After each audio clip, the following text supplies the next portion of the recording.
ನಿಮ್ಮ ವೀಕ್ಷಕರಿಗೆ ಎಲ್ಲರಿಗೂ ಆಗಲೇ ಗೊತ್ತಿರುತ್ತೆ, ಈ ಎಕ್ಸಿಟ್ ಪೋಲ್ ಪ್ರಕಾರ ಇಡೀ ಭಾರತದಲ್ಲಿ ಫಲಿತಾಂಶ ನಮ್ಮ BJP ಪರವಾಗಿ ಹಾಗೂ NDA ಪರವಾಗಿ ಬರುತ್ತೆ ಅಂತ ಎಕ್ಸಿಟ್ ಪೋಲ್ ಪ್ರಕಾರ ಆಗಲೇ ಮಾಹಿತಿ ಎಲ್ಲರಿಗೂ ಗೊತ್ತಿರುತ್ತೆ.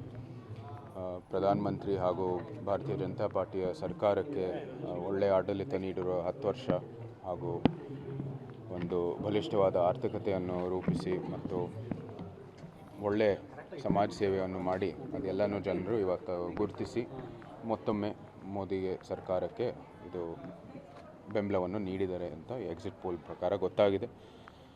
ನಮ್ಮೆಲ್ಲರಿಗೂ ಇದು ಸಂತೋಷದ ವಿಷಯ ಮತ್ತು ನಮಗೆ ಈ ಬಾರಿ ಒಂದು 5 ವರ್ಷ ಸಮಾಜ ಸೇವೆ ಮಾಡೋಕ್ಕೆ ಮತ್ತು ಒಂದು ಒಳ್ಳೆಯ ಅಭಿವೃದ್ಧಿ ಕೆಲಸ ಮಾಡುವಂಥದ್ದು ಅವಕಾಶ ನೀಡಿದ್ದಾರೆ ಅಂತ ಒಂದು ವಿಶ್ವಾಸ ಬರ್ತಾ ಇದೆ.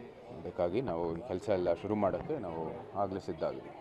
ರಾಜ್ಯದಲ್ಲೂ ಸಹ 20ಕ್ಕೂ ಹೆಚ್ಚು ಸ್ಥಾನಗಳನ್ನು ಇದೊಂದು ಎಕ್ಸಿಟ್ ಪೋಲ್ನಲ್ಲಿ ಇದಾಗಿದೆ. ಎಕ್ಸ್ಪೆಕ್ಟೆಡ್ ರಾಜ್ಯದ್ದು ನಾವು ಕಾಂಗ್ರೆಸ್ ಬಹಳ ಹುಮ್ಮಸ್ಸಲ್ಲಿತ್ತು, ಆದಾಗ್ಯೂ ಕೂಡ ಜನ BJP ಕೈ ಹಿಡಿದಿದ್ದಾರೆ ಅಂತೇಳಿ ಸಮೀಕ್ಷೆಗಳು ಹೇಳ್ತಾ ಇದ್ದಾರೆ. ನಾವು ನಿರೀಕ್ಷೆ ಮಾಡಿದ್ದು ಅಷ್ಟೇ, ಇದು ಹೆಚ್ಚು ಕಡಿಮೆ ಅಷ್ಟೇ ಬಂದಿದೆ. ಎಕ್ಸಿಟ್ ಪೋಲಲ್ಲಿ ಅಷ್ಟೇ ಬರುತ್ತೆ ವಿಶ್ವಾಸ. ಮೈಸೂರು ಕೊಡಗುದು ಯಾವ ರೀತಿ ವಿಶ್ವಾಸ ಇದೆ? ಹಿಂದೆನೂ ವಿಶ್ವಾಸ ಇತ್ತು, ಅದೇ ರೀತಿ ವಿಶ್ವಾಸ ಇದೆ. ಅದು ಎಕ್ಸಿಟ್ ಪೋಲಲ್ಲಿ ಅದಕ್ಕೂ ಕೂಡ ಸಾಕ್ಷಿಯಾಗಿದೆ.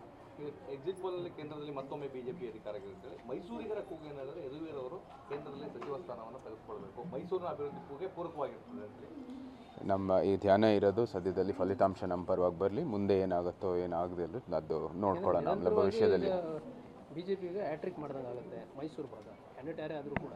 ಹಾಗಾಗಿ ಸಚಿವ ಸ್ಥಾನಕ್ಕೆ ಆಕಾಂಕ್ಷೆ ಇಲ್ಲ, ಆ ಥರ ಏನೂ ಇಲ್ಲ, ಏನೂ ಆಕಾಂಕ್ಷೆಗಳಿಲ್ಲ. ನಮಗೆ ಆಕಾಂಕ್ಷೆ ಇರೋದು ಒಂದೇ, ಫಲಿತಾಂಶ ನಮ್ಮ ಪರವಾಗಿ ಬರಬೇಕಷ್ಟೆ.